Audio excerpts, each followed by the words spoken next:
answers? I'm as mad as hell, and I'm not going to take this anymore. You want answers? You have offended my family. I think I'm entitled. You want answers? I want the truth. And you have offended the Shaolin Temple. You can't handle the truth. Surely you can't be serious. I am serious. And don't call me Shirley. Radical Rant.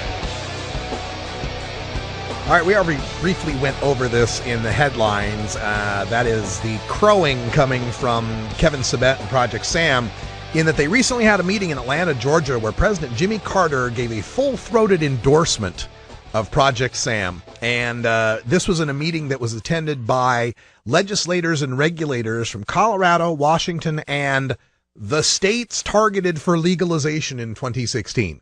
So this is a big warning. And folks, you know, I got some criticism from people when I started the whole Project Samuel thing and focusing on Sabet and all this. You don't want to give this guy more attention. You don't want to make him seem more legit. And I said, folks, what I yell about over here is not going to make a hill of beans to, you know, how important he is. He's already got the contacts within the ONDCP. I mean, that train has already left the station.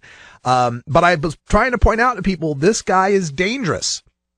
And my detractors would say, you know, don't give him more legitimacy than he really has. Don't give any credence to his arguments by arguing against him. And I just had to point out that this guy is dangerous because he has a way of presenting these arguments to people who are on the fence about marijuana legalization.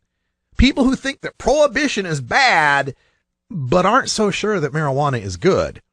He has an insidious way of getting into their heads and coming up with ways of twisting the marijuana issue and making them support what he advocates. And it has happened now to one of my most respected statesmen in American history, President Jimmy Carter. I know a lot of people don't think Jimmy Carter did a great job in office, but didn't get any of our troops killed for 4 years. That is something. But anyway, former President Jimmy Carter, and this is what's so scary about this, is because back in, when was this? December. Back in December, President Carter was appearing at a CNN forum. This was just this December. A month after Colorado and Washington had passed legalization, President Carter was asked by CNN's Suzanne Malveaux if he was in favor of states that were taking steps to legalize marijuana. And Carter said, quote, "I think it's okay. I don't think it's going to happen in Georgia yet, but I think we can watch and see what happens in the state of Washington, for instance, around Seattle, and let the American government and let the American people see, does it cause a serious problem or not?" And Carter, speaking about the issues of an anti-drug system focused on enforcement, arrests, Carter suggested that large incarceration rates, especially among minorities, were being perpetuated by harsh punishments for marijuana possession. Quote, "It's a major step backward, and it ought to be reversed, not only in America, but around the world," Carter argued, later going on to say that nations such as Portugal, which decriminalized all drugs in 2000, could be a model for the United States to look toward in the future. Speaking earlier this year, and that would be referring to earlier in 2012, Carter accused U.S. drug policy of having, quote, "destroyed the lives of millions of young people," end quote.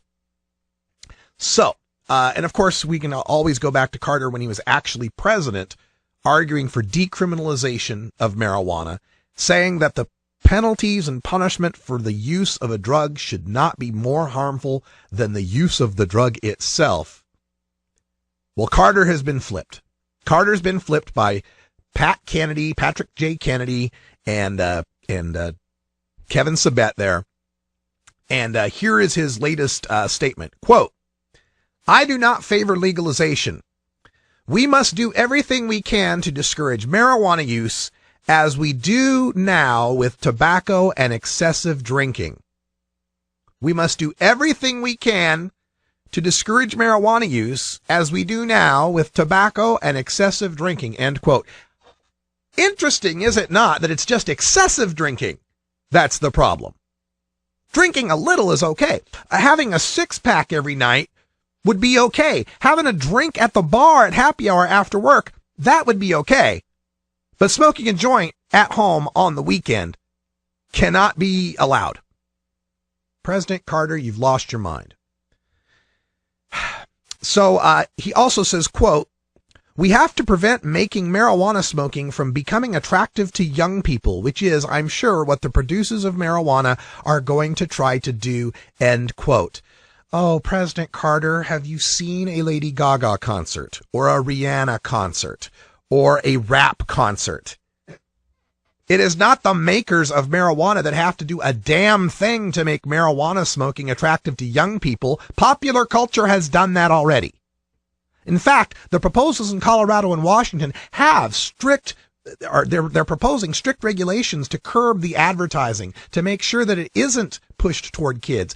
There would be less attractive advertising toward kids under a regulatory regime than there would under what we've got now, where it's prohibited and it has a forbidden fruit aspect to it, where the pop stars of the day can add a little street cred to their image by showing a marijuana leaf or puffing on a blunt. All right, let me get to another quote here. Carter said, quote, "I hope that Colorado and Washington, as you authorize the use of marijuana, will set up very strict experiments to ascertain how we can avoid the use of marijuana." How we can avoid the use of marijuana. "There should be no advertising for marijuana in any circumstances and no driving under the influence. We need to avoid the use of marijuana, particularly among young people. But moderate drinking's okay. You can go ahead and drink a little. It's only excessive drinking that we have to worry about." So, Carter said at the Friday meeting that he believes arrests for marijuana should be in place and result in a warning hearing, treatment, and screening. So he's endorsing the whole Project Sam, force him into rehab, get Dr. Thurstone some more clients model. Arrests for marijuana should be in place. Now, how does this jibe, President Carter, with your previous remarks last year about the disproportionate impact of prohibition against people of color and people of low means like myself? Doesn't really, does it? The problem we've got here, President Carter, is that you have been fooled by this big tobacco, big marijuana argument of Patrick Kennedy's. You have been fooled into thinking that the legalization of marijuana presents a greater opportunity, greater harm, greater marketing to young people than keeping it illegal. When you say that you favor arresting me and forcing me into a warning hearing, treatment, and supervision and drug tests, what do you think happens when I don't agree to go to that? What do you think happens when I fail that P-test? It's jail, President Carter. It's the same exact jail that you oppose putting people in for marijuana since 1975. You cannot enforce a rehab without having a consequence of jail. It's just not going to happen. It's not in any of these Project Sam proposals. And again, why is it that the guy who has 2 shots of Jim Beam at the bar every night after work is deemed to be okay in society to continue living his life without the threat of forced rehab and P-tests, but not for me? President Carter, I would encourage you to stop listening to these ideologues. First of all, understand that they are beholden to the substance abuse rehab industry. This is part of their marketing strategy. This is part of their overall business plan to ensure the flow of dollars when the arrest for people illegally using marijuana goes away. Let us legalize. Let legalization happen. And let the regulation take place, and let us show you how this is going to work. I'm just so disappointed in President Carter with this. And to learn about Sam Page on this, of course, is crowing of his support for all of their all aspects of the Project Sam agenda. He says, let's see if I can get to this other. I'm very proud of Patrick Kennedy and his Project Sam, smart approaches to marijuana, the former president said. I wish him and Kevin Sabet every success in your independent project to make sure marijuana is handled responsibly. What is responsible about allowing Mexican cartels to continue to run our marijuana market? What is responsible about declaring that relapse is a crime and deserves being put into jail? What is responsible about treating productive, good citizens, hardworking people, and people who have medical issues using marijuana for their medical benefit? What makes any sense about that? How is that handling marijuana responsibly? It is the most irresponsible thing on the planet to have prohibition. It is the ceding of control of the market of marijuana to the worst possible actors, the ones that won't obey laws.